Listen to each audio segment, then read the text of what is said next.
লবণ দিয়ে দেবো। ভাজায় লবণ দেওয়া আছে, তার জন্য লবণটা কম দেবো এখন, তাহলে বেশি হয়ে যাবে।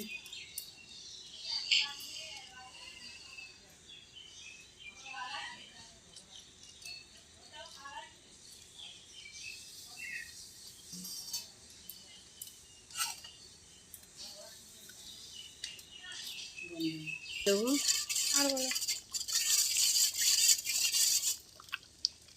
খিচুড়িটা ভালোই হয়েই গেছে, গলে গেছে সব।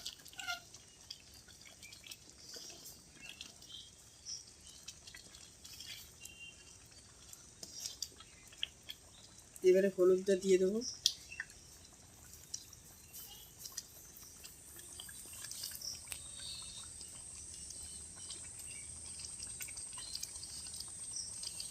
খিচুড়ি কেমন ফুটছে দেখছেন?